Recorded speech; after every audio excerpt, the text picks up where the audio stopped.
You hear that? Those are some sizzling takes that you guys gave me. Right?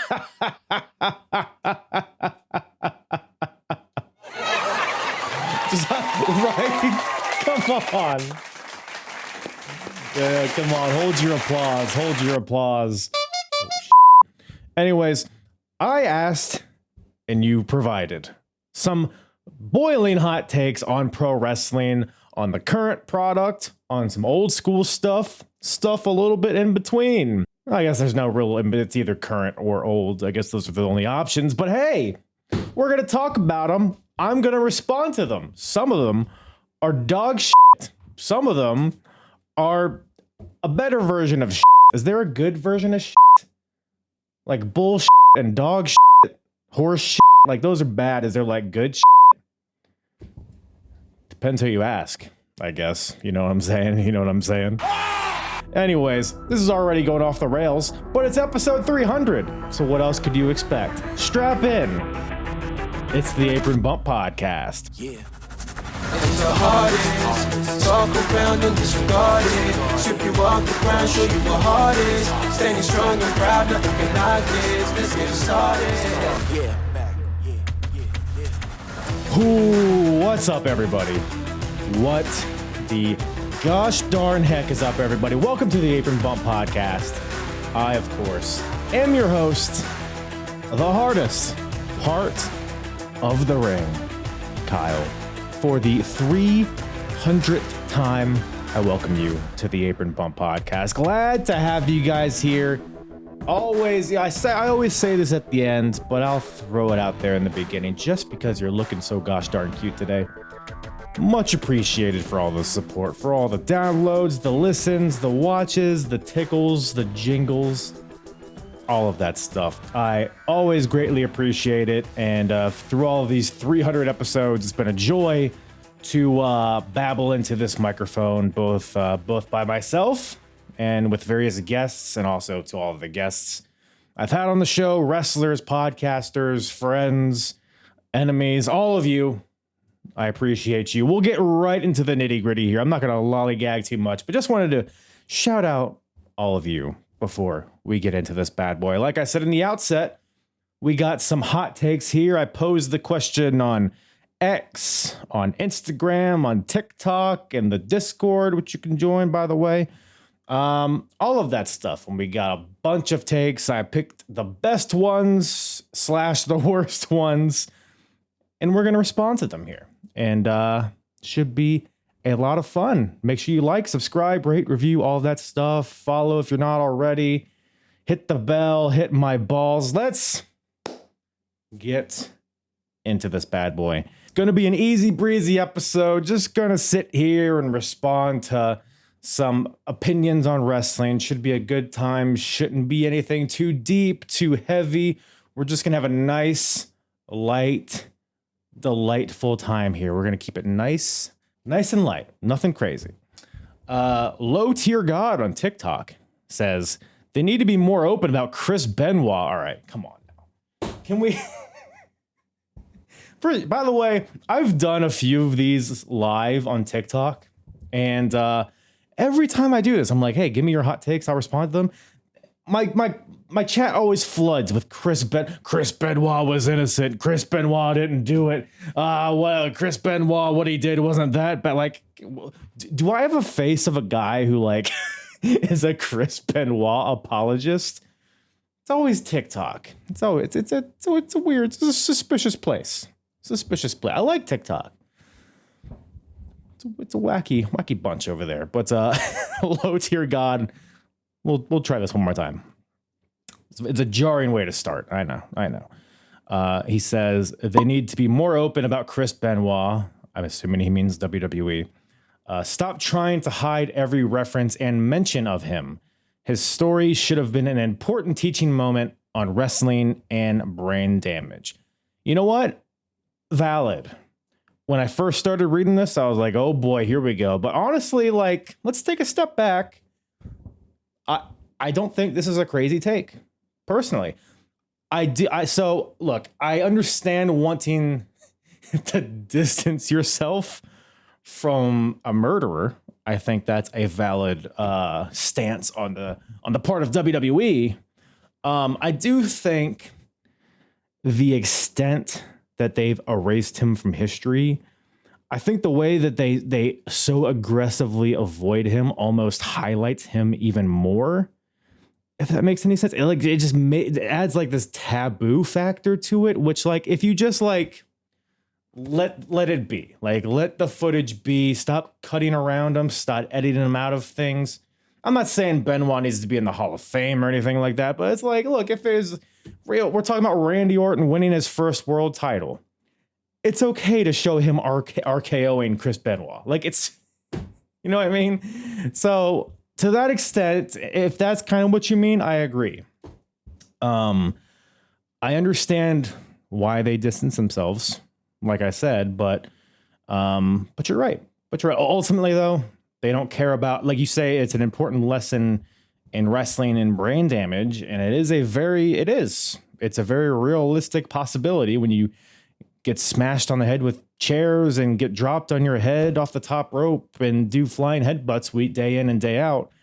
This is the kind of thing that can happen. And, you know, in combination with, steroids and God knows what else, like, yes, there are dangers of wrestling and these stories of it ending perilously should be out in the open. Wrestlers should know about it. I think people do know about it. So I don't think that's really concerned, but they don't care about lessons in WWE. It's like they could look at it and be like, oh yeah, maybe we should change some things. I mean, they've pulled back on the chair shots to the head and whatnot, but they don't care about lessons. They just care about the image. So, all right. Anyways, we got the Chris Benoit stuff out of the way. Now we can just have a nice, fun old time talking about some wacky wrestling. All right. Frank from the Last Minute Wrestling Podcast says, even though I was a massive Chris Benoit fan, what the fuck, guys? Can we? I guess this is the Chris Benoit episode. Frank, love you, Frank. He says, even though I was a massive Chris Benoit fan, I still maintain that the WrestleMania 20 main event is the drizzling shits. I tried to rewatch it many times to get what other people say, but it's just a bad, disconnected match that didn't need Shawn at all. Okay, that last part, very much agree with. Shawn was so shoehorned into this thing. It could have been, just Benoit and H, but it is all a really weird situation. Like, because this is pretty much in the timeline that we're at in the podcast. Shortly after it, we just recently rewatched this match and talked about it in long form. Go check out the WrestleMania 20 episode if you want to hear more about it. But I watched the match recently and I enjoyed it. I don't think it was close to the drizzling shits. Is it overrated? Possibly. I think a lot of people, and for anyone unfamiliar, it's the WrestleMania 20 main event for the world title. Chris Benoit versus Triple H versus Shawn Michaels. Benoit, of course, won the Rumble. Flipped over from SmackDown to Raw to challenge Triple H, and then Shawn got involved and made it a triple threat. The match happened. I think it's a great match. I think it's a very fun match. I don't think it's like best of all time territory, which to your point, Frank, I agree with. I think it's maybe held in a higher regard than it deserves. Maybe because of the moment that, follows it. It's a very significant moment. But it's a great match. It is, you say disconnected, like, I think the build to it was pretty disconnected. Like the story as a whole, because obviously you have the Triple H, Shawn Michaels stuff rooted in their DX days, and then Shawn leaves, comes back, and then Triple H attacks him, puts him on the shelf. They have the whole SummerSlam 02 street fight, all that stuff, and then they kind of go away from each other for a little bit, then come back, and then there's world titles traded between, like, Shawn and Triple H obviously have the long, deep history. And then they had the last man standing match at Royal Rumble 2 months before WrestleMania. And apparently that wasn't the end of it. Like, you could have done so many different things. I feel like inserting Benoit into that feud was like most clunky way they could have done it. Like, you could have, first of all, I'm just thinking of this as I'm talking. Benoit wins the Rumble. Who's the WWE champion going into WrestleMania 20? Eddie Guerrero. We could have easily just had Benoit versus Eddie for the WWE title, and then just have Shawn and Triple H for the world title. You know what I mean? Like, and also Benoit, because like I said, before the Rumble, he was on SmackDown. He was like kind of feuding with Paul Heyman, who was the general manager.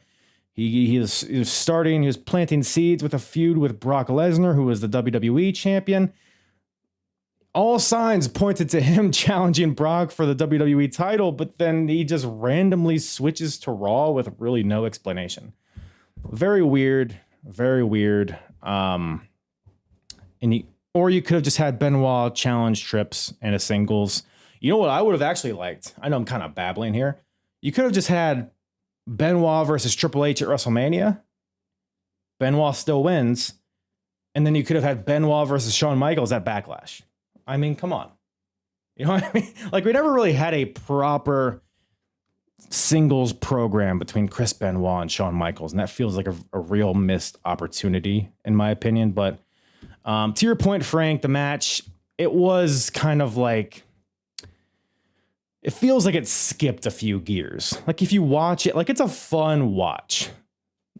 It doesn't necessarily mean it's a good match, or does it? Maybe it does. I don't know. Because I think I even talked about it on the podcast when we covered the show. Because it was a long show. I ended up like nodding off in the middle of this match. It was like 4 or 5 hours into watching this. Like, it was late at night. It's not really a testament to the quality of the match. I was just a sleepy boy. I fell asleep during part of this match, and then I woke up and I was like, oh shit, I just missed a big chunk of this match. I rewound. I didn't really miss anything. I fell asleep for like 2 seconds, but it felt like I missed so much because it just kind of, it's all over the place. It is very weird. So I half agree with you, Frank. It's not the drizzling shits, but it is a weird, there are disconnections in this match. I would agree with you. Mark from the Booking Like a Mark podcast, former guest of the Apron Bump, as well as Frank was. Mark says, Maxine Dupree winning the Intercontinental Championship with the help from AJ Lee takes away from the journey she was on and was an unsatisfying conclusion to the program between Lynch and Dupree. Yeah. Sorry, I was just like digesting it. I think I agree. I think I agree with you, Mark. As of recording this, I'm recording this the day after Raw from Madison Square Garden, where Maxine Dupree beat Becky Lynch. And yeah, I mean, I would, because look, I haven't been really watching Raw, to be honest, in like months, with the exception of a few shows and a few segments here and there. Like, I haven't really been that tapped into Raw, but from what I've gathered, Maxine and Becky Lynch have had some pretty competitive one-on-one matches for that IC title that have ended under dubious circumstances. You would think that would lead to Maxine Dupree eventually conquering Becky. But the fact that she only won with the help of AJ Lee, I think I agree with you, Mark. It does take away from Maxine. She just kind of fell into this victory, and now she just happens to be the Intercontinental Champion. I do think her just winning straight up would have been a more satisfying victory, and I think ultimately in the long run, it would have done more for Maxine, but she's got the strap now. Now, the championship doesn't make the person. The person makes the championship, but this does put a bigger spotlight on Maxine, which can ultimately help her build herself up in the long run. Like, I don't think she's dead in the water yet, but I do agree. Honestly, I'm still just kind of annoyed that that Lyra never got the title back from Becky. I thought that's surely where we were going. Lyra Valkyria was such a good champion, and this is the payoff at the expense of Lyra Valkyria. Like, I don't know if the payoff justifies the journey here. But I'll hit the we'll wait and see button on this one, I think. Mark also says, oh boy. Mark says, Gunther is overrated.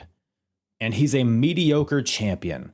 He has the same problem that Charlotte Flair has. The WWE does not understand the character enough to write a storyline that doesn't involve a championship. This makes Gunther one-dimensional and a boring character. Valid points. I disagree. When you said Gunther was overrated, I was like, fuck you, Mark. I said to myself, suck me soft, Mark. But you showed your work here, and very valid reasons. Gunther is an interesting one. I was a huge Walter fan. His NXT UK run was incredible. I mean, obviously the stuff he's done on the indies beforehand, which is another thing we're in the midst of on a different timeline here on the Apron bump. But I will say his pretty much everything after his Intercontinental title reign has been a little lukewarm. It's been a little underwhelming, I will say. Now, a lot of this can be due to booking. I mean, you're throwing Gunther in matches with Jey Uso and Damian Priest and God knows who else. I think Gunther is a guy that can get away with just wanting championships. I think you need a few of those guys on the roster. You shouldn't have a whole show full of people just going for championships. Obviously, you need the depth and the characters and the storylines. I think you can throw a few guys that are just like, no bullshit, no nonsense. I'm here for the sport of it. I'm here for the competition. I'm here to win championships, to be dominant, to get wins. I think Gunther is a guy that can get away with that. I cite his Intercontinental title reign. Sensational. Didn't have a ton of deep stories to it, but it was fantastic. He could go out there. You could rely on him to give you a good match. He elevated others who had good attempts at trying to dethrone him. And I think that offers a lot. Now, does that translate to the main world title? I think for like the world title, which is, let's be honest, the secondary title of the WWE, I think you can get away with that. Like, there's nothing wrong with just being a guy that wrestles. The unfortunate thing about Gunther, as well as kind of saying with him, you know, since his Intercontinental title reign, he has since unfortunately kind of started to mold himself into the WWE formula in terms of the bell-to-bell like match style, which is very unfortunate. That was the appeal of Gunther before that. Like, none of his matches felt the same. It felt so chaotic. It felt so explosive. That was the appeal of Gunther. And ever since he won that world title, he became just like another main event foreign heel. I think if he can like tap into what made him special on the UK indies, if he can tap into fucking Walter, he's got the music now, which people are like, oh, he's got the music. Like, it's not that different than what he had before. First of all, and what he had before was fine. Whatever. Gunther, he needs to tap to Walter. Tap into be stiffer, be more explosive. Don't fall into the WWE formula. Do what made you special, because if you keep going the direction you're going, I'm just going to have to agree with Mark, and I don't like doing that generally. Just kidding, Mark. But I think, long story short here, I think Gunther has the potential to be the best wrestler in the world. I don't think he's executing that. It's whether it's him, whether it's the booking, whether it's other factors, or whether it's just a combination of all those things. There's untapped potential there in a really fun world title reign with Gunther. It doesn't have to be a crazy in-depth story. It can just be him being a dominant champion, having awesome matches with people. There's nothing wrong with that, especially with how many tiers and with how many titles and tiers of titles there are. You can easily have Gunther as the world champion, just having great matches, and then have your WWE champion be the more story-rich type of deal, right? Nothing wrong with that in the grand scheme of things. So I disagree that he's overrated. I understand why you say that, though. I think it's justified. You compare him to Charlotte Flair, and I think that's a very good argument. I will say Charlotte just has, I think Gunther has different gears, different speeds, whereas Charlotte, I don't think she does. Personally, I think Charlotte is a way more dramatic version of this take of being just, my whole character is having the amount of championships. But I see what you're saying though. I disagree, but I see what you're saying. Nitram from the Four Sides of the Ring podcast, another former guest of the Apron Bump on X, says that Shane McMahon was more of a daredevil than Jeff Hardy and should get the same amount of praise Jeff does. Perhaps. I mean, there's an argument. More of a daredevil. I mean, Jeff, just the quantity of stuff that Jeff has done. It's hard to say that Shane was more of a daredevil, but I guess Shane took bigger risks, ? I guess. But just the fact that Jeff did it on a consistent basis and was able to do it, I don't know. I guess was more polished in ring, I guess. I think Jeff has more charisma than Shane McMahon. By the way, Mike's skill and charisma are not the same thing for those yelling at their radios right now. I think Jeff just had that innate charisma, just that cool factor that I don't know if Shane necessarily had, which is why Jeff obviously was able to cultivate a more significant in-ring career, both as a singles and a tag team. I will say, though, Shane McMahon, I don't know if I've actually ever said this on the podcast. I think I've tweeted it before or whatever. If we're talking about, like, batting averages, like in this case, like if the batting average is, like, good matches, Shane McMahon has, like, the best batting average among any wrestler. In other words, like, of all the matches Shane McMahon has had, which is not a crazy amount, it's probably like, I don't know, 50 or so. The amount of those I could be way off, by the way, who knows? The amount of matches he's been in that have been good is, crazy. Like, so many of them, like a huge percentage of Shane McMahon matches are really good. I think that he deserves a lot of praise for that. Shane McMahon does. Just, he can go in there, whether it's a spot fest, like jumping off of a Titantron on a big show, or if it's, a story soap opera plundery type of match with his dad, whether he just goes in there and wrestles with AJ Styles. Like, Shane McMahon's a fucking beast. And I do agree he deserves more praise probably for his in-ring prowess. The fact that he's not a wrestler, he goes in there in fucking Nikes and a baseball jersey and just tears the house down almost every time. Big love for Shane McMahon. More of a daredevil than Jeff Hardy, though. I respectively,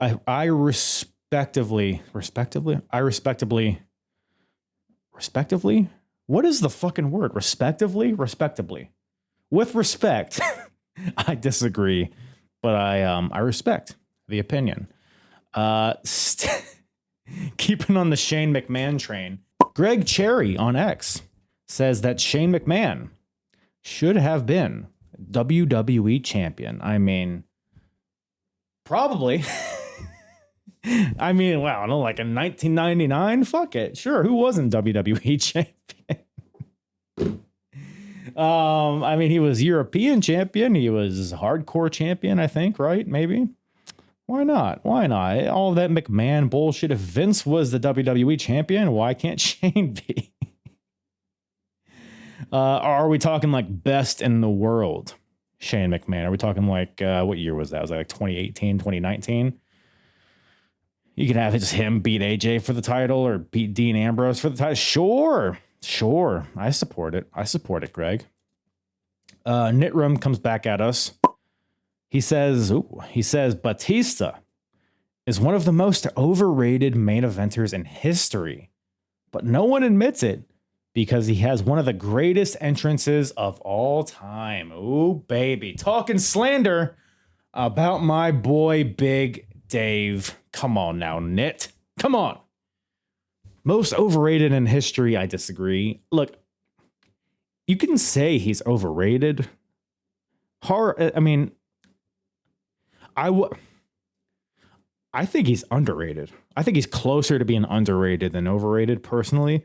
I think his in-rings, look, on the timeline of the Apron Bump that I'm watching, in the Ruthless Aggression era timeline, I've said it. It's startling to me how good this guy was, like, right out the gate. He wasn't super polished in ring from a technical standpoint. Like, sure, there was shades of green and signs of just kind of he's learning on the job kind of thing. But look, the word aura is painfully overused nowadays. But my God, Batista, there's no guy that's had more aura than early to mid 2000s Batista. Evolution era Batista. Come on now. Just cut me a slice of that man and put him in my fucking mouth. Sorry. What was I talking about? Oh yeah, Batista. Look, he's not the best of all time, but he's so cool, man. Sometimes in wrestling, you just need guys that are just fucking cool. All your fancy moves and your springboards and your pump knee strikes and your chain wrestling. Sometimes you just need a fucking steroided beast, wet, tattooed, bad facial hair, bad piercings, just ripping guys apart. That's what Batista was. I'm a big Batista guy. As I continue along the timeline, we'll see if that stance follows.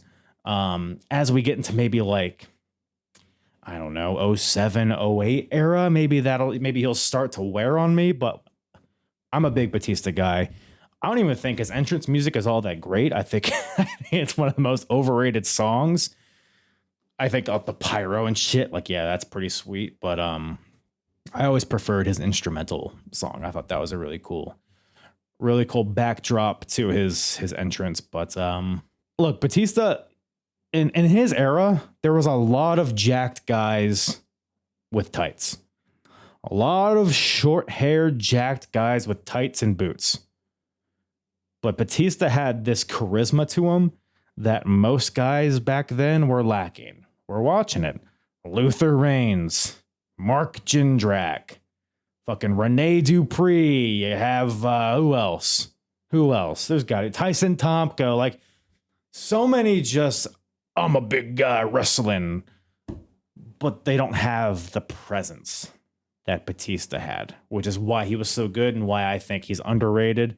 Is because in an era of dime a dozens, he was a quarter. I don't know if that metaphor made sense, but big Batista guy. I do think he maybe entered cruise control at some point, which, to your point, that might go towards your point.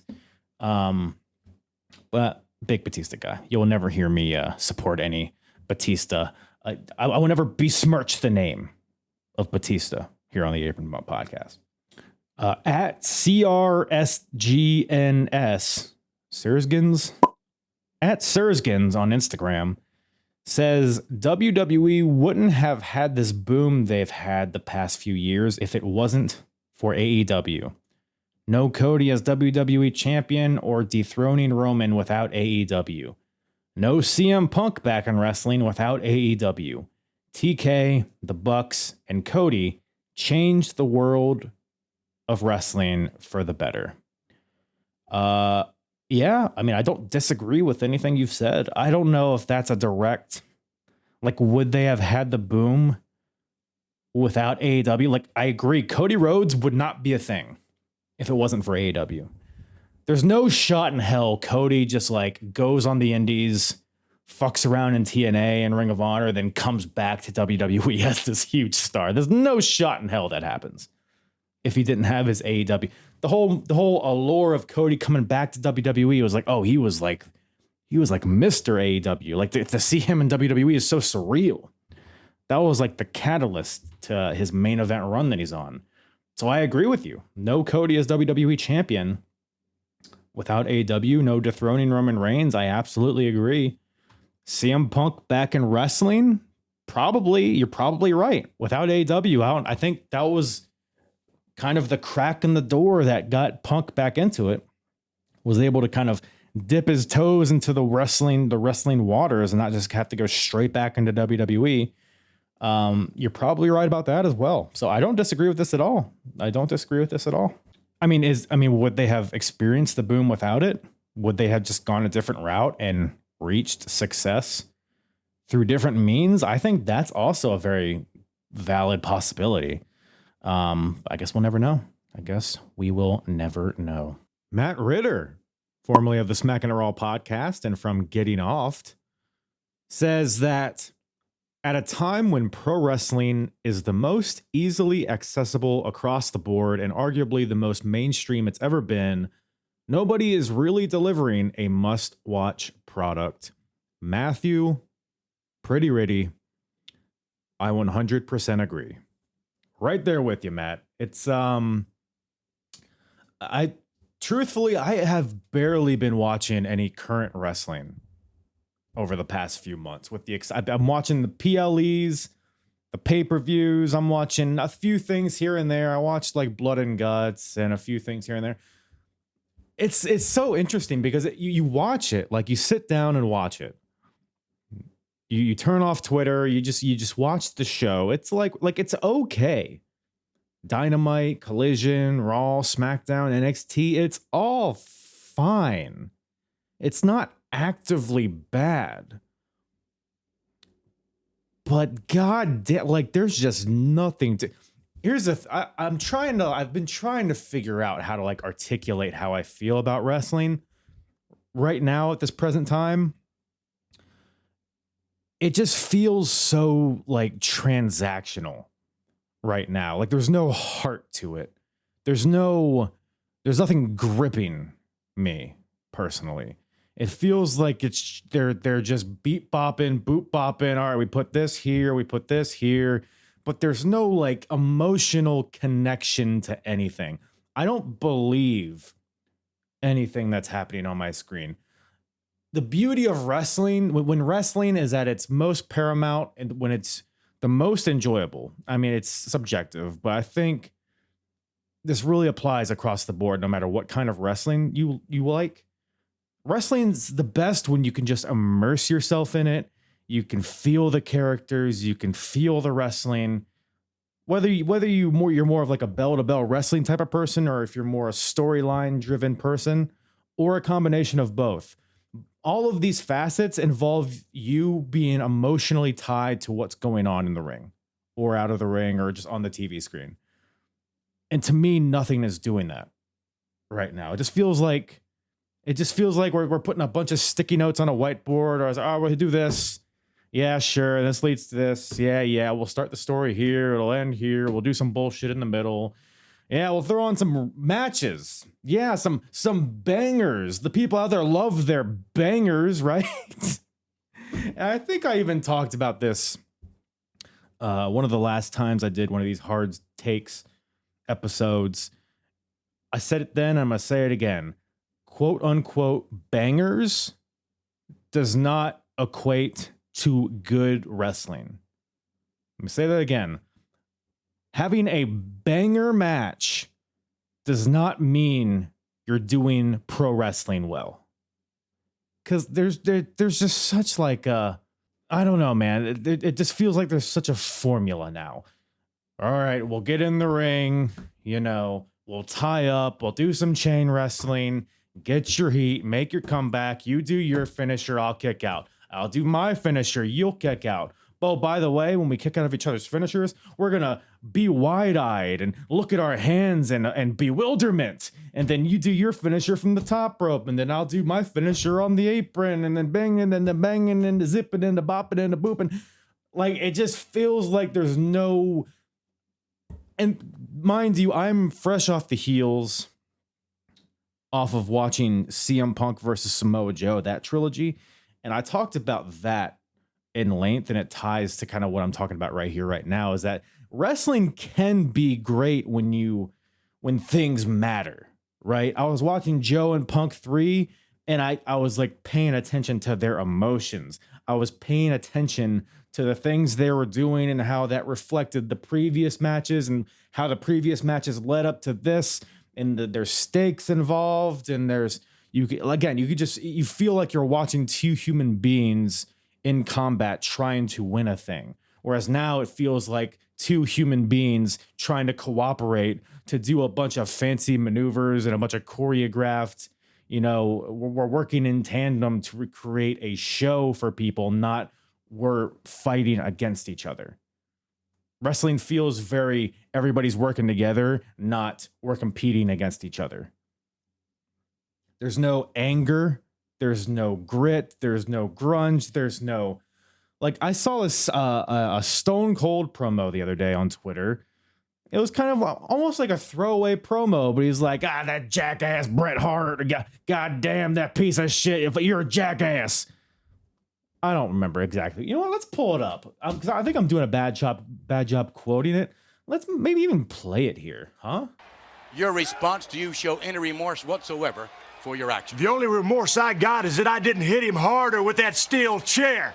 Bret Hart runs around talking about everybody screwing him. Hell, for the past 7 years, I've been screwed, and it's the same old song.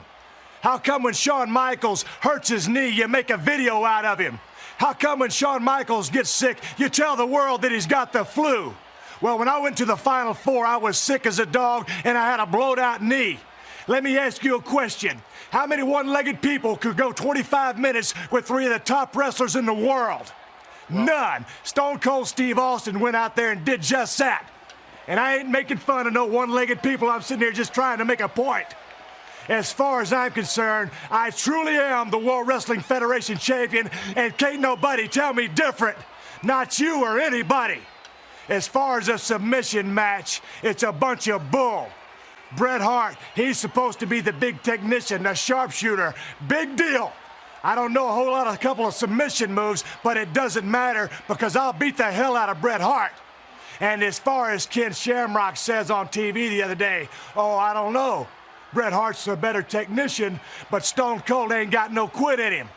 Well, you hit the nail right on the head, son, because I ain't got no quit in me at all. And you can bet your bottom dollar that Stone Cold ain't gonna look at the referee and say, I quit. I submit. I've had too much. There ain't nobody in wrestling who can make me quit. And that's the bottom line, cause Stone Cold said so. Why are you so bitter? Why this bitterness? You treat me like a dog and you expect me to smile? You remind me of a jackass. Dude, and look, I'm not here to say that everybody in wrestling should be that, right? We don't need an entire roster, an entire 2-3 hour show full of pissed off Stone Cold Steve Austin in 1997. We don't need everybody to be that, but there's something so genuine and organic about that promo. I don't know if I'm gonna put the video up on YouTube, but I think it comes through the audio. There's so much passion there. He believes in what he's saying. And me, the viewer, I can associate a personality to this person, and therefore I believe what he's saying because he believes what he's saying. Nobody believes what they're saying or doing nowadays. There's a few exceptions. Samoa Joe is one. That's a guy, when he talks on the mic, he's like, he wants to beat somebody up. He believes he's the best, and he wants to fight somebody. Nobody wants to fight anybody anymore. We all just want to get in there and do our fucking arm drags. Fuck your arm drag. Fuck your super kicks. Punch somebody in the... Give me a goddamn quality collar and elbow tie-up. If I have to watch Jey Uso do... He's mean mugging him. Oh, I'm gonna beat you up. They meet in the center of the ring. Yeah. They don't push into each other. They're not trying to fucking fight each other. God damn it. It's wrestling. Beat up the guy that you're fighting. For the love of tits. I don't even know what we're talking about. Yeah, I think this all ties into why wrestling, it doesn't suck now, but it's almost worse because it's just there. It's just a bunch of quote unquote good matches that you forget 6 hours later because it's a dime a dozen. This is awesome. Dime a fucking dozen. Oh, this promo with a zingy one-liner. Oh, that's going to be a cool clip on Twitter that we're going to forget in fucking a week. That and promos too. Fuck the wrestling. Promos aren't people talking to each other. It's let me get my one-liner in. That'll be a nice clip on Instagram. Now your turn to have a cool, fourth wall breaking clip. Oh, did he say that? Did he reference this? Suck me until I'm soft with your cute, quippy one-liners. Fucking just talk like a human being, wrestle like a human being, move like a human being. There's not one thing. Wrestling, the only time I hear good things about wrestling nowadays is when somebody returns. How about, can we get to a point where we are enjoying the stuff that's here and not yearning for stuff that's not here? Oh, Roman Reigns returned. Cool. What's happening next week? Now he's just here and now we're bored again. Holy fuck. Wrestling. Maybe it does stink. I'm trying to be like, wrestling's okay. Maybe it's not. Maybe it's not. And it's not just a thing. Sometimes I think I'm like, maybe I'm just growing out of it. I'm 30. I'm about to be 33 years old. Maybe wrestling has just passed me by. But then I'll turn on a 1997 Raw and I'm like, oh shit, wait a minute. This rules. I'll turn on a 2004 Ring of Honor show. I'll be like, wow, this is what wrestling can be. I'll watch WCW, ECW. This is why I do the podcast that I do, is because there's wrestling out there that's great. There's wrestling out there that I haven't discovered, that maybe you haven't discovered, that we can all watch together. We can relive these timelines when wrestling had heart. Wrestling doesn't have heart right now. I feel like I'm more mad than this justified. But I fucking... that's the thing. It can be so good, but there's just, we're missing emotion. Emotion is not a guy kicking out of somebody's finisher and looking at their hands all crazy. That's not what emotion is. Emotion is not, oh, he kicked out at one. Oh my God, fighting spirit. That's not what emotion is. Emotion is CM Punk versus Samoa Joe. Emotion is Bret Hart and Shawn Michaels staring each other down in the middle of the ring because they fucking hate each other. And hey, CM Punk, Drew McIntyre, bringing it. There's modern examples as well. Anything Samoa Joe does pretty much falls under this category. Hangman Page is a shining star. Obafemi, that's a guy I believe wants to beat you up. That is a genuine fucking article of a guy. If he's not world champion this time next year, I don't know what we're doing. So there's examples. There's guys out there. It's not Kyle Fletcher. He's just not the guy. It's not Seth Rollins. He stinks. He doesn't stink, but he's fucking washed. Get him out of here. We're done. I'm done with these fucking factions. We all wear black. We're ominous. It's fucking everywhere, man. I know I'm kind of rambling. I feel like I just have all these thoughts and they're just kind of diarrheaing out of my face. But wrestling, it's just missing something. It just feels like a linear series of things that happens, but there's no foundation. There's just no fucking just grabbing you by the cockles and just getting a hold of you. There's none of that. Too many pay-per-views. Too many specials, Saturday night's main event, eat my ass. Too many fabricated attempts at moments. Fucking Tony Schiavone. What a dynamite moment! Oh, I was it? I didn't think it was, but since you told me it was a moment, I guess it's a moment. I'm sure we'll all be talking about it next week and it won't be completely evaporated from all of our minds. Because it's 2025 and attention span is 1 millisecond. And I think to your point, Matt, you say that wrestling is the most accessible across the board as it's ever been. And I completely agree. But I almost wonder if that increased accessibility hurts it from a fan perspective.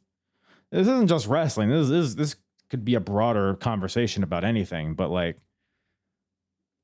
I don't know, man. Pro wrestling, it doesn't feel, because it's so accessible and there's so much blending of different promotions and talent everywhere, and we're following them on social media. We see them in their real lives. We see these non-kayfabe documentaries, all these interviews, and they're on all the sports shows. Wrestling no longer feels like a universe that you can immerse yourself in, to me. It feels like a lot of wrestlers are unfortunately just punching a clock and we're just acting, which of course that's what it always has been. But it very much comes off that way now as a viewer to me. Because wrestling, I feel like wrestling now, TV shows, indies, all across the board, I feel like wrestling is very catered towards GIFs and memes and TikToks and little clips on Twitter to get likes and retweets and all that stuff. And it's no longer a concerted effort to create a compelling story and TV show. I feel like it's all catered towards the short form bullshit that doesn't really translate into anything. I'm going to leave you with this thought. I'm not going to leave you. I'm going to leave this take with this thought. Wrestling today is all about looking for engagement while forgetting to be engaging. Huh? Folks? Yeah, I know. Chew on that for a second. See how that tastes. All right. Thanks, Matt. All that to say. Thanks, Matty. Brant Page from TikTok says that WWE's hot streak is over, has been since post WrestleMania 40. I mean, a lot of this kind of translates into what I was just talking about. I would agree, first of all. Yeah, I mean, I think I pretty much just covered it. I will say this, though, just because this made me think about it. WWE being hot. WWE's so hot right now. It's red hot right now. What we do.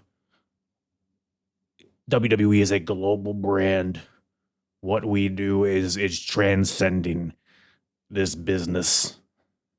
Fucking enough Triple H. Enough Paul Triple H Levesque. I've had enough of this asshole.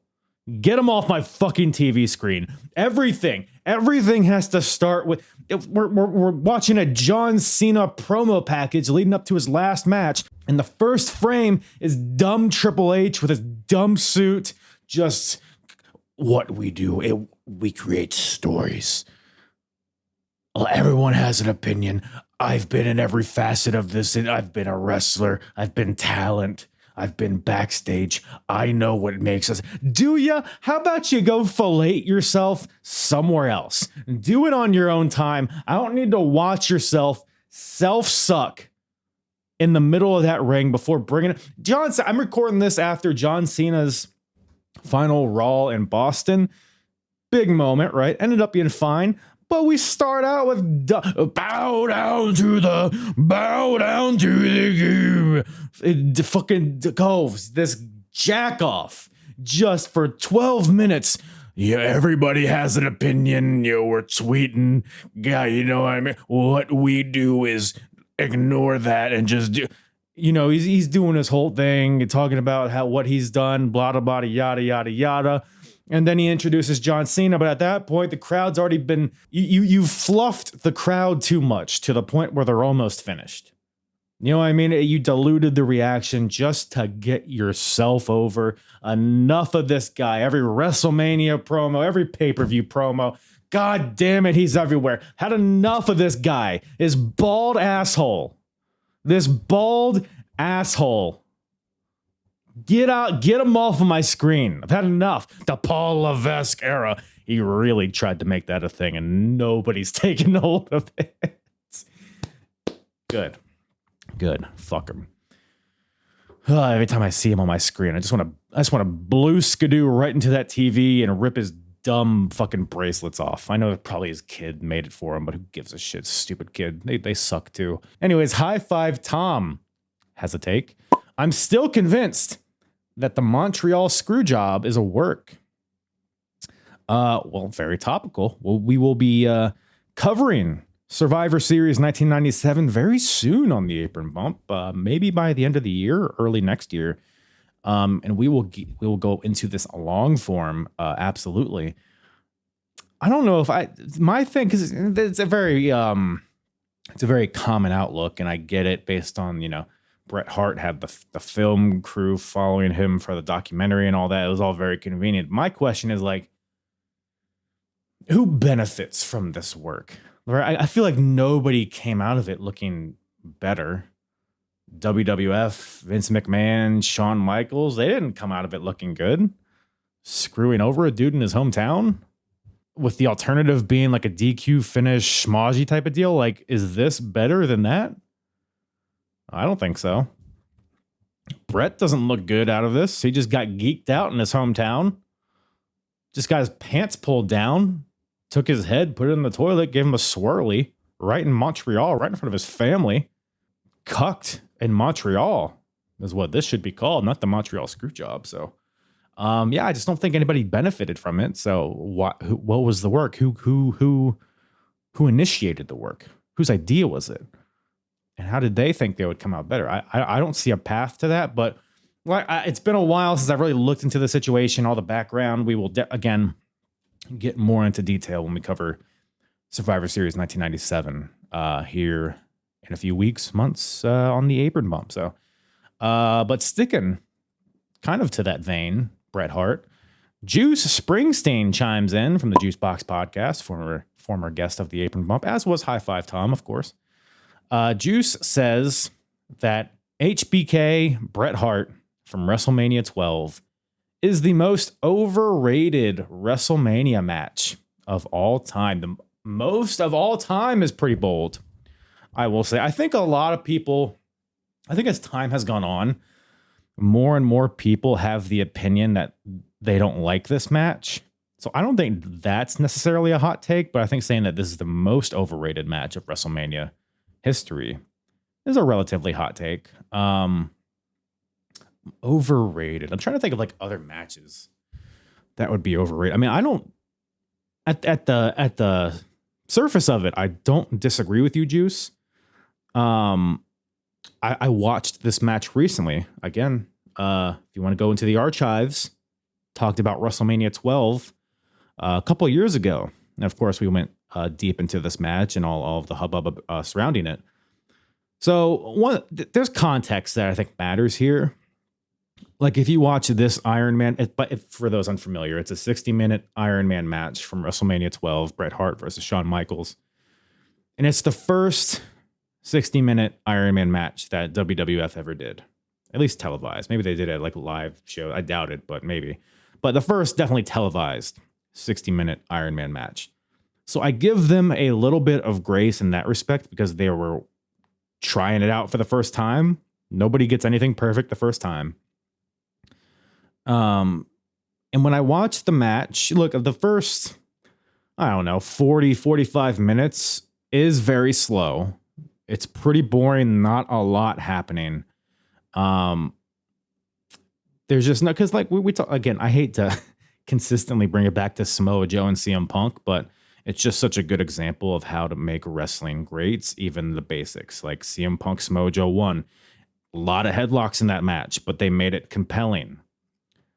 They made it, they added different bells and whistles, and there was a clash.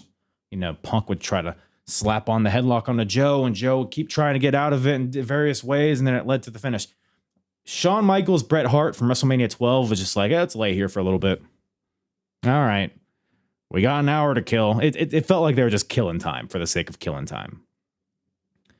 The last 15 minutes of it or so were great. And to be fair, I think that's a testament to the foundation that they built in that first 40, 45 minutes. You slowly, but that they went to the extreme of very slowly building, but it paid off and to some extent. So ultimately, it's a good match, I think. Story was solid, even though it might not have been the most compelling way to portray that story. But given the fact, again, I give them a little slack considering it's the first Iron Man match. But the story's there, and it ultimately ended up being fun towards the end. Most overrated in history, because some people hold this in very high regard. So I think saying it's the most overrated is fair. It is fair. And this kind of reminds me, speaking of Shawn Michaels, this goes back to another show that we recently covered, Bad Blood 2004, Triple H versus Shawn Michaels in Hell in a Cell, and another very long match that felt long just for the sake of being long. You gotta balance story and entertainment. Like, just because the story is solid, if you're not telling it in a entertaining way, then it sucks. You know what I mean? And if you're just being wacky and doing stuff that's explosive and eye-catching just for the sake of doing it with nothing, with no foundation to it, with no heart behind it, like that kind of sucks too. You got to find the balance of telling a good narrative within a match, but also doing it in a way that's captivating to the audience. You got to blend the two. You can't just have one or the other. And I think the Iron Man match arguably could be too much story driven, or maybe like the first half was too much story and the first, whatever. I'm babbling, but most overrated. Sure. I'm trying to think of other matches that could be overrated. There is one that comes to mind, and maybe it's just because it also involves Shawn Michaels. Can you guess? A match that I've always found was super overrated. It involves Shawn Michaels. I'll give you a second to guess. My Alexa's chiming in the background. I don't know what the fuck I said to get her to yap up, but no, the match I'm talking about, Shawn Michaels versus Kurt Angle from WrestleMania 21. Again, not to keep, linking it to the pod, like you're listening to the podcast, like I got you. But stay tuned, because we will be talking about WrestleMania 21 relatively shortly. So maybe I'll change my tune when we get there. But from my vantage point, it's a good match. Shawn Michaels versus Kurt Angle, it's a good match. Not great. I can name 50 Shawn Michaels matches that are better than that. Maybe not 50. 20 I can name. It's a good match. People say that it's like the best match of all time. People say it's a 5-star match. People say it's the best WrestleMania match of all time. It's none of those things. To me, in my opinion. But so thanks, Juice. Great to stick my straw in you and suck out all of your juices. Speaking about juicy, we got Frets chiming in from the Fretzelmania podcast, another former guest of the Apron Bump. He says that Daniel Bryan winning the world title at WrestleMania 30 was the plan from SummerSlam 2013 on, and WWE intentionally put roadblocks and misdirects like Batista and Orton in the way. The Yes Movement was an inside job. Ditto on Cody at WrestleMania 40, plan all along, and intentional misdirects. Well, the Cody thing, yeah, of course it was. If we're talking about like from WrestleMania 39 to 40, of course that was the plan all along.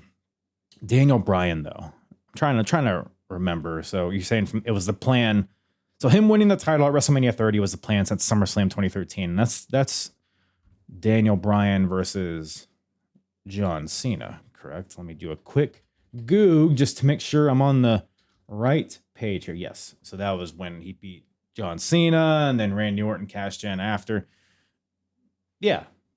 I don't disagree with this. Is this a hot take? I mean, I guess the narrative is that the fans bullied WWE into putting the title back on Daniel Bryan and putting him in the main event. I think it's very possible that, because you got to think too, like Batista coming back in the middle of all this. So hold on, let me just let's regroup here. Let's regroup. SummerSlam 2013. Daniel Bryan wins the title. Randy Orton cashes in. I think at that point, the plan was probably Daniel Bryan versus Randy Orton at WrestleMania, and then Daniel Bryan winning the title there. I think that to your point, I think the plan was to have Bryan win the title back at WrestleMania. And I would have to go back and see like when things happened. I don't think Batista coming back was in the cards at SummerSlam 2013. So I think that threw a monkey wrench into the equation. And I think the WWE overestimated how hungry the audience was for Batista in 2014. Because he comes back, he wins the Rumble, he beats Alberto Del Rio at Elimination Chamber, and all of a sudden he's in the main event of WrestleMania. I think WWE really thought the fans are going to be like, yeah, Daniel Bryan, fuck that guy. We want Big Dave. In 2014, I don't think we really did. I mean, it's very evident from the Royal Rumble. I think maybe the plan when Batista came back was maybe to just have like Daniel Bryan versus Triple H at WrestleMania, non-title, and have that just be it. But I think the only thing that the fans added, well, I guess I say the only thing. I guess it's a pretty significant thing. I think if it wasn't for the fans, I think we would have just had Daniel Bryan versus Triple H, and then we would have had Randy Orton versus Batista. I don't think we would have had Bryan, beating Triple H and getting entered into the main event, make it a triple threat. I don't think that would have happened had the Yes movement not been a thing. So I think I slightly disagree with you, Frets, but who knows? I could be wrong. It's happened once or twice before. But yeah, Cody, I've talked ad nauseum about that. That was, of course, the plan all along. Sticking with WrestleMania 30, Sam Irwin from TikTok says that WrestleMania 30, Undertaker versus Brock Lesnar was a big nail in the coffin to WWE downfall that they did not see coming. So I don't know if this match specifically was a cause for any downfall, but I guess it does coincide for a pretty down period for WWE. I mean, 2014, right? A couple lean years there. Pretty much the rest of the decade was kind of shit. So I don't think it was necessarily Taker and Lesnar leading to that, though. I mean, you could argue like this was kind of the launching point of Brock Lesnar, breaking the streak, and then the whole Suplex City thing, and then kind of holding the Universal / WWE titles hostage for a number of years. I mean, if you want to go that route, I guess a little bit, but I think there was a lot. There were way more. It was a lot of variables that went into creating a very lifeless kind of last half of the decade of the 2010s. So it does coincide with that, but I don't know if that match necessarily was a nail in the coffin per se. I mean, like 2014 to 2020, it was like modern WWE, but without the great wrestling. Like you can at least tune in to Raw or SmackDown and see one or two really good wrestling matches, just like in a vacuum. Just, that was a good match. Stories might not be there, may or may not be there, but like 2015, 2016, it was just all across the board. Yuck. PU is what I say to that. At Gray Moore on Instagram says, Zack Ryder losing the Intercontinental title one day after WrestleMania killed a huge chance to give him a star run. All right. Let's talk about Zack Ryder for a second, shall we? Recently returned. I don't know if he returned. I think it was more of a one-off, but he recently just popped back up in WWE. First of all, you say it was a huge chance to give him a star run.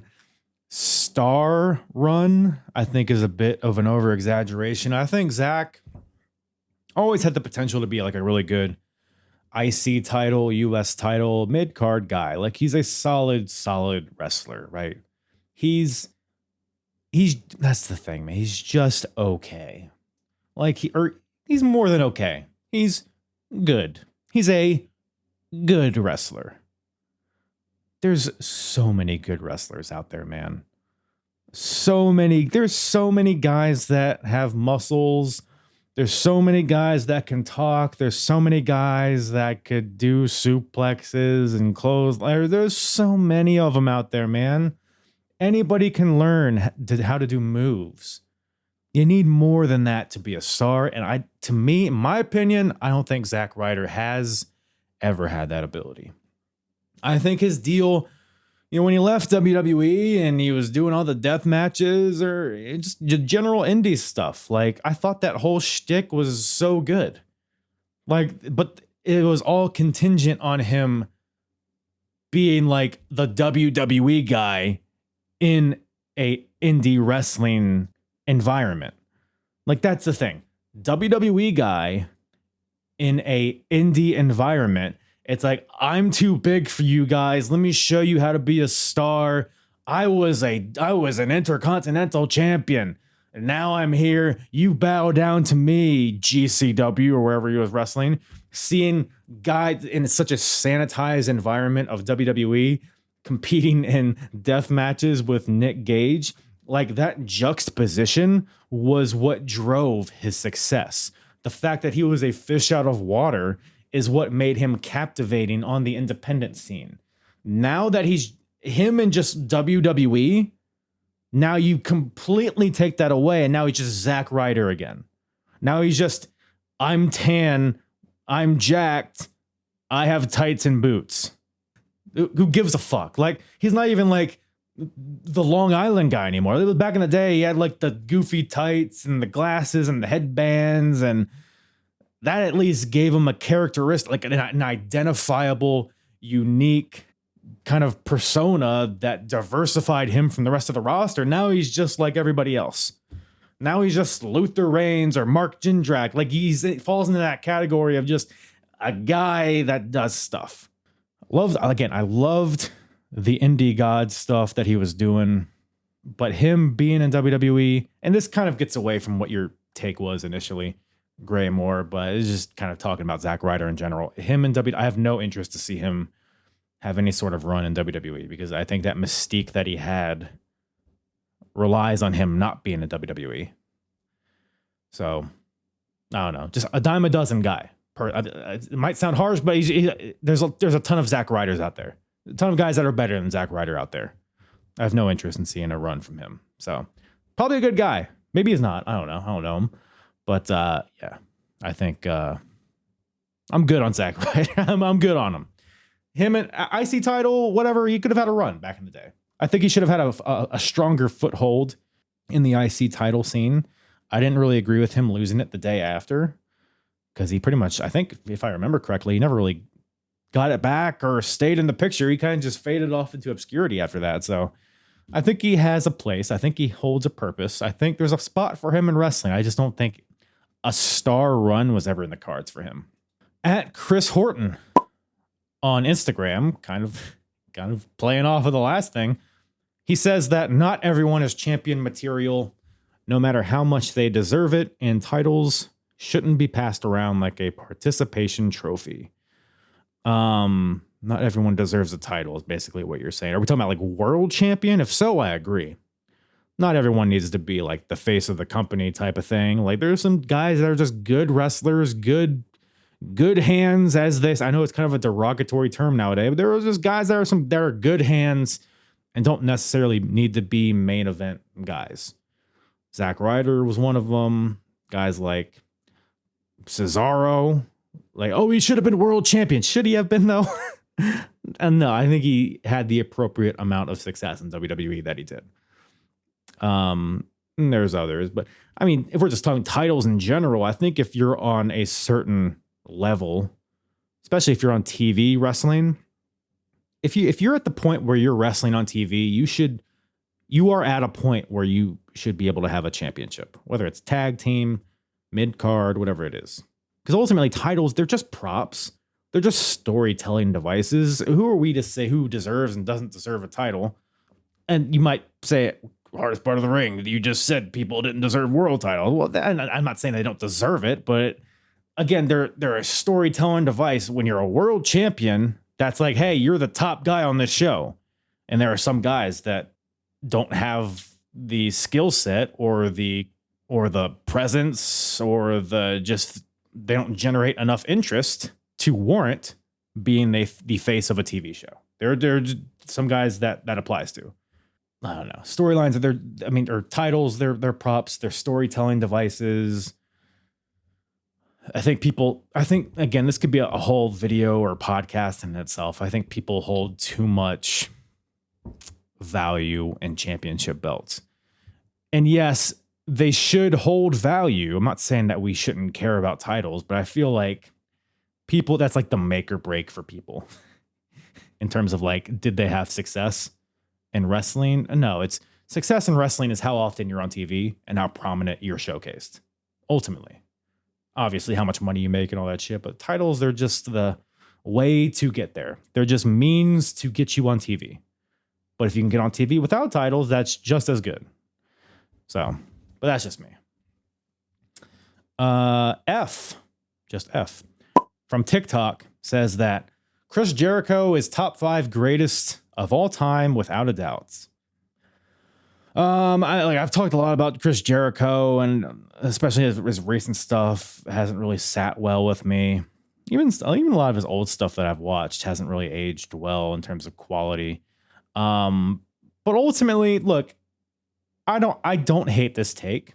Chris Jericho top 5 all time, just based on like his longevity, the amount of the variety of environments he's been in. I mean, this is a guy that's been in ECW and WCW, but also AEW. Like, that's the width of time in which he's been a prominent star. This guy was wrestling Juventud in WCW, but then he's wrestling. I think he wrestled Juventud in AEW also, didn't he? But just obviously WWE. He's been in Japan, Mexico, Germany. I mean, he's done it all. Canada, obviously. He's been a tag team guy. He's been a mid-card guy. He's been a world champion. He's been a manager. He's been a mouthpiece. He's been a heel, a babyface. He's been a high-flying wrestler. He's been a stoic kind of suit-wearing wrestler. He's been rock and roll. He's had goatees. He's had mustaches. He's had long hair. He's had short hair. I think people overblow how many different like character iterations he's had, but whatever you want to classify each character as, I think he has stayed relevant for over 30 years now, and he's had a lot of quality within those 30 years. So, sure, top 5. I don't know. I would have to sit and think about it, but I mean, he's probably at least in my top 10, I would say. So, I think the nuts and bolts of what he's been doing recently are pretty flimsy and lacking. I think I've said this before. When Chris Jericho like talks, like when he's cutting a promo or whatever, it becomes so very evident to me that I'm watching a scripted television show. And I said this earlier, the beauty of wrestling, when wrestling is at its best when you can immerse yourself and suspend your disbelief for a little bit and be like, oh, this guy's talking, this guy's saying what he means, and we're having this conflict or whatever the hell's going on. When Chris Jericho talks into a mic, I'm like, oh, he's doing the pro wrestler thing. He's trying to get this guy over. He's trying to put himself over. We're leading to this match and the bloody. Like he just pulls the curtain back too much to a point where I can no longer enjoy what he's doing. And yeah, in ring he's evolved appropriately, and I think he can still have a good match when he wants to. But yeah, I'm hot and cold with Chris Jericho, but I can see why you would think he's top 5. Rob from TikTok says Keith Lee should have been a world champ or more, but WWE messed up with him with that Bearcat gimmick. Fucking forgot about it. That was like one of my first TikToks, by the way, was making fun of, because they like released Keith Lee, and even at the time I was like, this dude has it all. Like, Keith Lee was a layup. He had the size, he had the look, he had the charisma. He was unique. He had everything. And then his fucking the bear. If I can find that TikTok I did like, I don't know, 5 years ago or so, I'm gonna splice it in here. You can just listen to it. It's basically like Vince McMahon kind of confronting Keith Lee and talking about him. But I'll insert it here if I can find it. All right, Vince, you are gonna love this. I got the perfect guy for you. He was great in NXT. Royal Rumble Survivor Series last year. Remember that?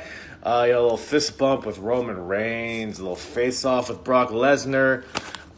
This guy's pretty much ready to go. He's turnkey ready, and there's really no way we can mess this up. Tell me about him. What's he about? Oh, you haven't seen it. Okay. Well, you haven't. It's fine. You haven't seen him. He's big. He's strong. A unique look. A unique presence. He's athletic. He's really charismatic too. So he doesn't have to be some bumbling. Yes, I see here. He's big and black. Mark Henry. What? Just do that again. World's strongest man. What? Didn't we already do that? I'm telling you, he's a tremendous promo. He could be his own unique thing. I mean, he's Bearcat.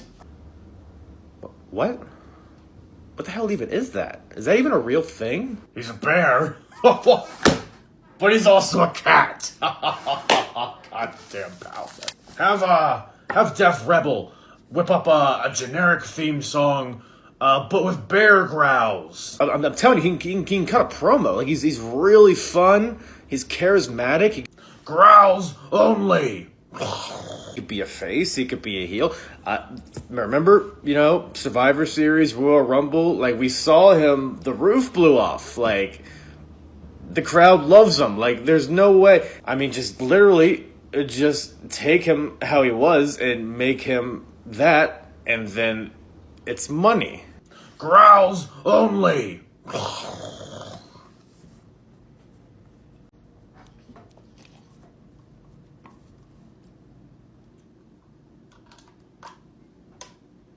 Yeah, again, he was just such an, like, I don't know why he wasn't. I mean, unfortunately, he's had health issues over the past few years, so that's obviously halted the potential that he's had, but I hope he's doing well. Would love to see him back in wrestling, but ultimately, hopefully he's healthy and happy at this point. But yeah, Keith Lee, a big what if at this point, but hopefully we can follow through with Keith Lee someday. Big Boy Gunner on TikTok says, the merger with TNA is one of the worst things to happen to TNA. Imagine having your men's and women's champions not even be from your own brand. And while we are on the topic of it, Joe Hendry was one of the most over wrestlers ever.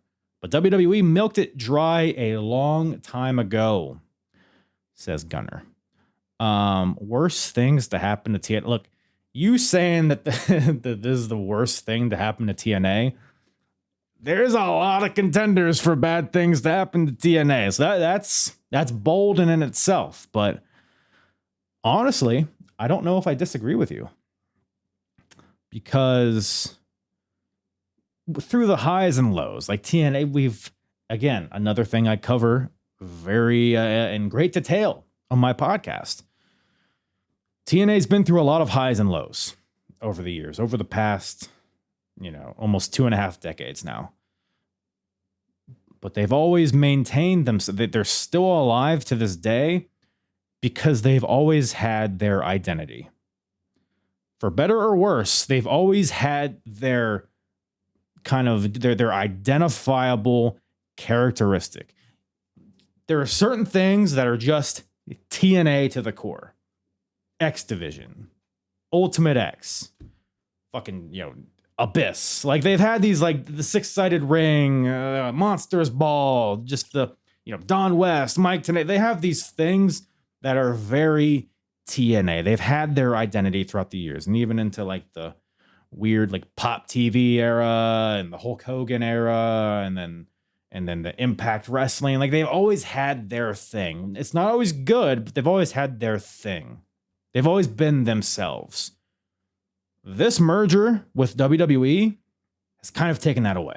Like, at this point, TNA is just the NXT's NXT. It's like, and then there's like Evolve in there. I don't know where that lies in the hierarchy, but it's just like, got people that WWE don't want on their product. Throw them on TNA.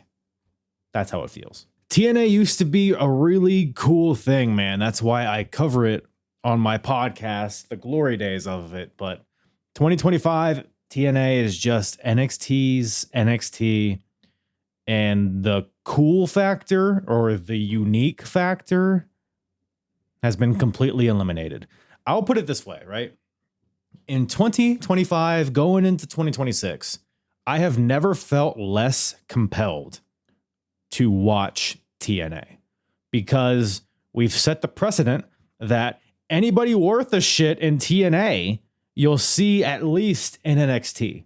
So why am I going to watch TNA Impact when I could just see the best of TNA on Tuesdays on NXT? You know what I mean? So it's like, so to your point, Gunner, you could be right in that aspect, because this could be leading to WWE just like formally absorbing TNA altogether, and then all of a sudden, you know, it turns into NXT UK and then it's gone. Bing, bang, boom. And then now there's no more TNA. So your take seems crazy at the outset because TNA has been through a lot of bad periods, but you might not be wrong. And to your Joe Hendry point, you say he was one of the most over wrestlers ever, but WWE milked him dry a long time ago. Pause.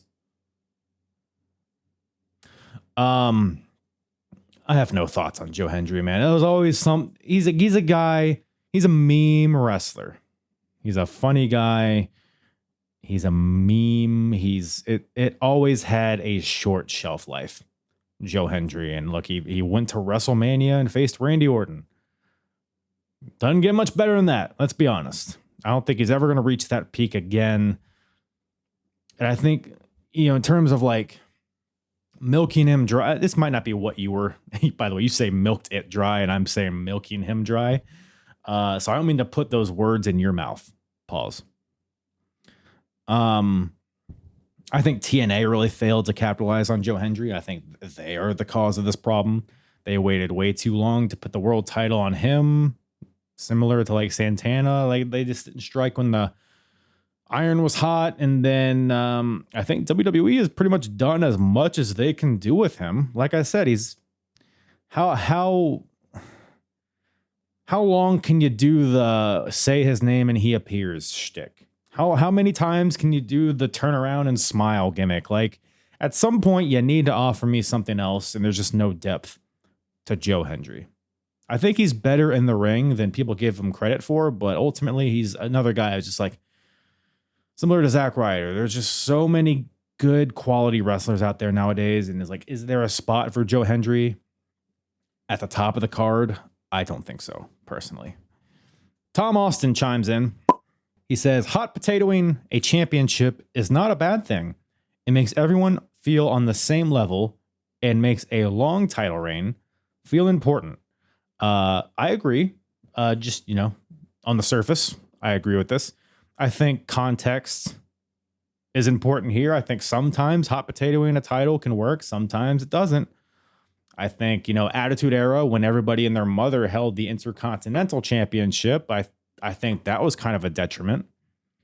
I think there was a point, you know, when it was main eventing pay-per-views, Bulldog and Bret Hart. You had like Stone Cold hold it, and The Rock, and Shawn Michaels. Like I felt like a big deal when he had the title, and then now we're just fucking, what is it, Road Dogg versus Al Snow for the Intercontinental? Like who gives a shit, right? So I think there are times when hot potatoing a title can diminish like what it means. I guess it depends what hot potatoing means. Like some people think like, you know, a 6-month title reign is hot potatoing, which people that have gotten into wrestling in the past few years think a Roman Reigns title reign is the norm or is what it should be. And no, that's like a once in a generation type of thing. I'm in the camp of, I support lengthy title reigns if they make sense. But if you set the precedent that every title reign has to be long, then that makes the beginning of each title reign boring. So if they never do a title reign less than 3 months, let's say, well, if the guy wins the title and then defends the title the next week, you go into it knowing he's not going to lose, he or she. Therefore, you might not be as tuned in to the match. You might not be as invested in the early parts of their reign because you know that they're not going to lose it right away. So to that point, I think there is value in hot potatoing titles every now and then, because if you set the precedent that a title can change no matter when in their reign it lies, I think that adds to the anything can happen nature of the show, which I think is very important in wrestling. Hopefully that made sense. It probably didn't, but I agree with you, I think, Tom. Frank Mandolini back in says that, or he has two. He says Drew should win the WWE title over Cody at WrestleMania. And he also says that Braun Breaker should win the Rumble and then lose to Punk at WrestleMania. I agree with one of these. Drew winning the title over Cody? Sure. Fuck it. Why not? I haven't loved the matches they've had with each other. That's my only hesitation here. But I'm in support of a Drew McIntyre WWE title run. I think with Cody, Cody needs a shakeup at this point. And I think Drew is such a fun heel. His problem right now is that he's just losing over and over again. So he's starting to lose a little bit of credibility. But you throw the WWE title on him, big time match. Bing, bang, boom, we're right back in it. So he's a reliable guy.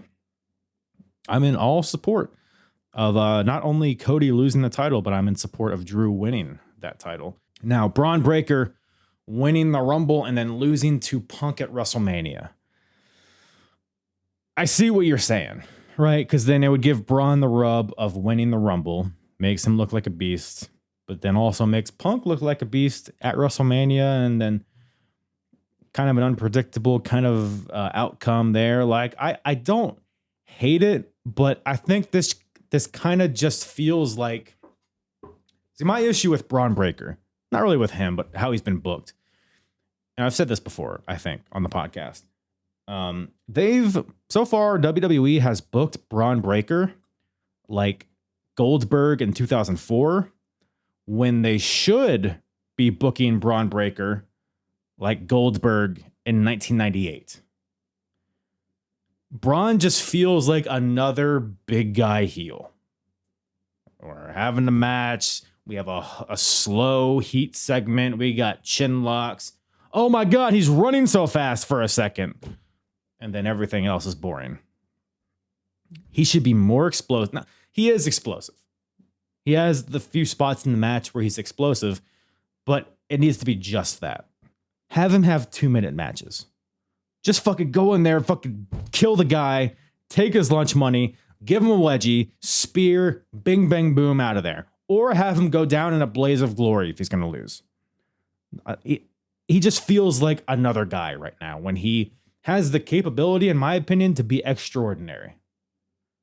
And him winning the Rumble and then losing to Punk, I think, falls into that ordinary guy kind of path for him. Braun should win the Rumble. I wouldn't hate that if Braun won the Rumble, but if he does, have him squash CM Punk in the main event of WrestleMania. I think that'd be a funner path. Or have him lose in a fluky kind of way right away. Have him just be... I want Braun Breaker to be more explosive. I want less fluff. He needs to be more like... Weird to say this, but he needs to be more like Jade Cargill. Jade won the title, and ever since she's been having these short sprints. Maybe it's just been one match or two. I don't know. I haven't really been following that closely, but I watched the entire BFAB match on Twitter because it was like a minute and a half. That needs to be Braun. That needs to be Braun's path. Quick sprints, boom, explode, get out. That should be Braun Breaker. So I 50% agree with you, Frank, but you are 100% handsome.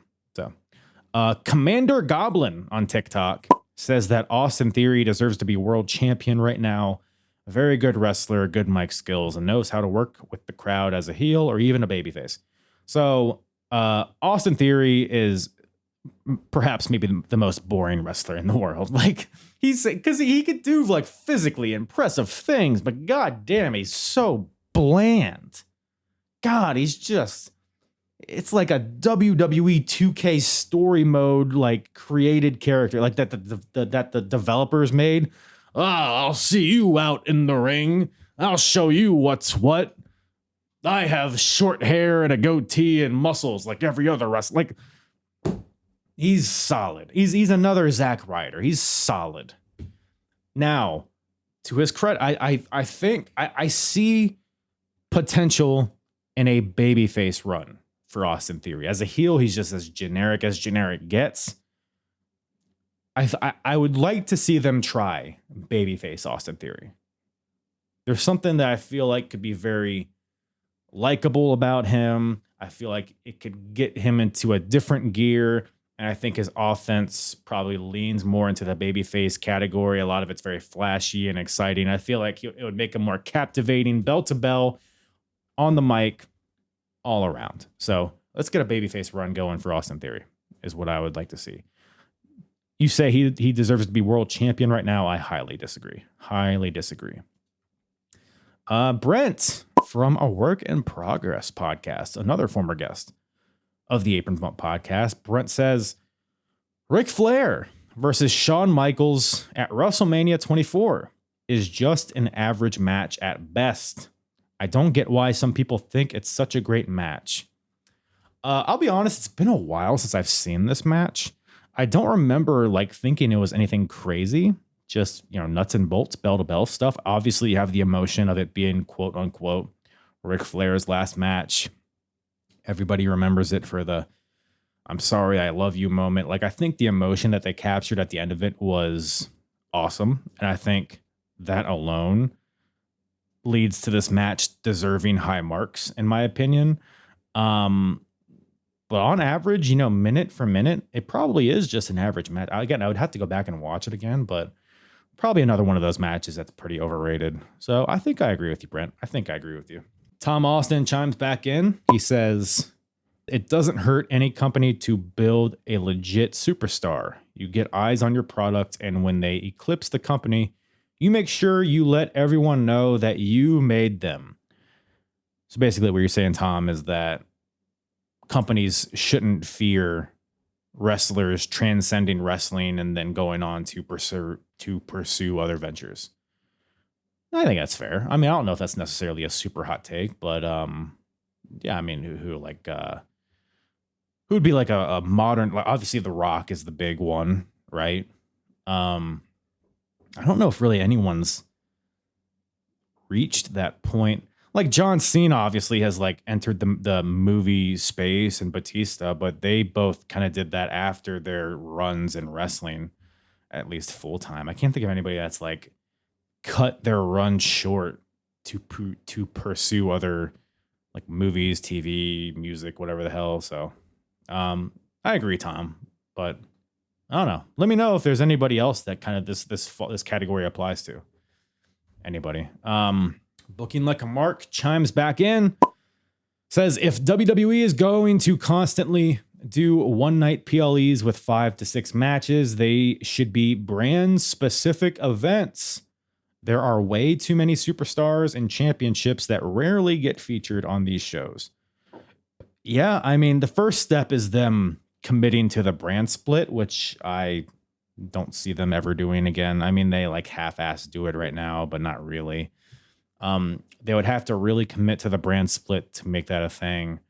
I'll tell you this, I prefer brand specific pay-per-views to them just doing a bunch of consolidated pay-per-view. You have your regular PLEs, and then you have your Saturday night's main event, and then you have the Saudi shows, and there's another super show here, and then there's this show.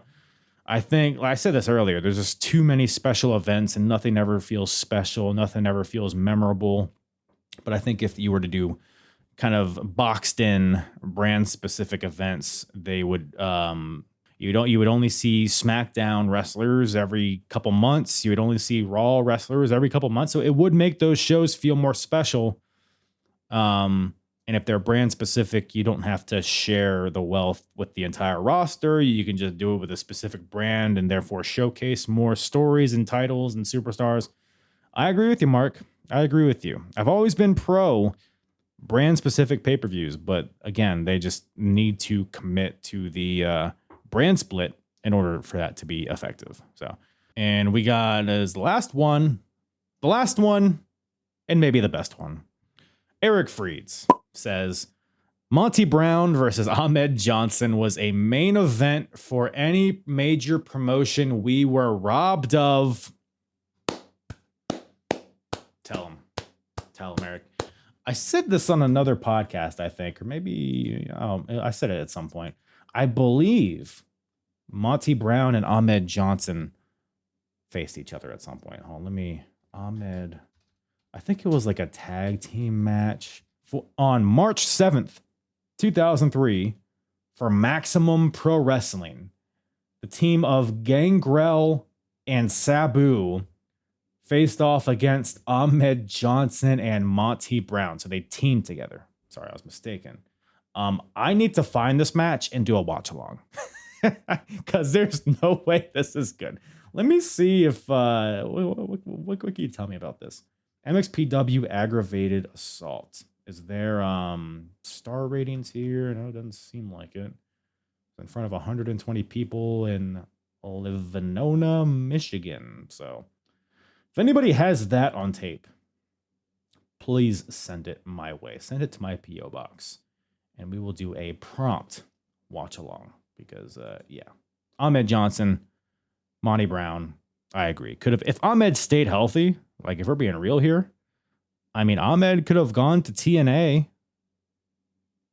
You know, that would have fallen within his window of time. If he would have stayed healthy and in shape, he could have gone to TNA and faced Monty Brown there very easily. But look, they're both still around. It's never too late. It's never too late. It's never too late for you to come here and give me a kiss on the cheek. Appreciate you guys tuning in as always. Appreciate everybody for submitting their hard takes. Hopefully I didn't babble too much, but that's kind of what you tune in for, right? It wouldn't be a proper apron bump without a little hardest part of the ring babbling into the abyss, which for episode 300, I think that's very appropriate. I think it's very apropos, as they say. I think that's all I got for you guys today. Appreciate everybody tuning in once again. We're in the 300s now, baby, and we're going to keep trucking along. We got a lot of fun stuff coming up here. We are towards the end of 1997. In that timeline, we're following the hardest promotion battle between ECW, WCW, and WWF. That's coming to a close very soon. We got, just drizzling shit, Ruthless Aggression era shows coming up. We got the golden eras of TNA and Ring of Honor and Progress. We are just wrapped up in some really good wrestling and also some bad wrestling on the side. So it's a fun journey. It's been a fun journey, and it's going to continue being a fun journey. Make sure you like, rate, review, follow on whatever audio platform you're listening on. Subscribe if you're watching on YouTube. I have been putting out a lot of YouTube exclusive videos, some more short form stuff on YouTube. So if you're not subscribed, make sure you do that. Ring the bell, ring my bells, jingle bells. It's not even Thanksgiving yet, but jingle some bells. Why don't you? Actually, no, this comes out the day before Thanksgiving. So happy Thanksgiving, everybody. You know what you should do? You should hold off on watching. Well, it's too late now. You've already listened to the thing. But when you get together with the family on Thanksgiving, here's what I want you to do. Everybody gets around the table. You got your turkey, your ham, your taters, your mac and cheese, your lumpia, all of the normal stuff you have for Thanksgiving. Grandma's there. Your racist uncle's over there. Your transgender sister's over there. Everybody's getting around.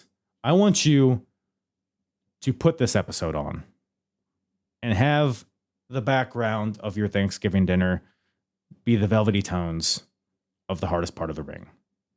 Doesn't have to be this episode. Can be anything. Throw on a TNA episode. Throw on a Ring of Honor episode. Just have my voice in the background as your family argues over politics. I think that's my one ask for all of my hard-ons out there. Hard-ons? You know, I've never really thought about a word to call all of the listeners. I think hard-ons. That just entered my brain as I'm having noises come out of my mouth right now. That just seeped right in there. I like it. Hard-ons. Thoughts? If you've made it to this point, leave a comment. Say, I'm a hard-on. Appreciate you guys. Love you. Big ol' smooches. Mwah.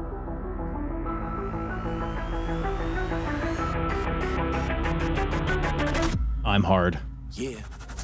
And the hardest, talk around and disregard it. Strip you off the ground, show you what heart is. Standing strong and proud, nothing can knock it. Let's get it started. It's the hardest, talk around and disregard it. Strip you off the ground, show you what heart is. Standing strong and proud, nothing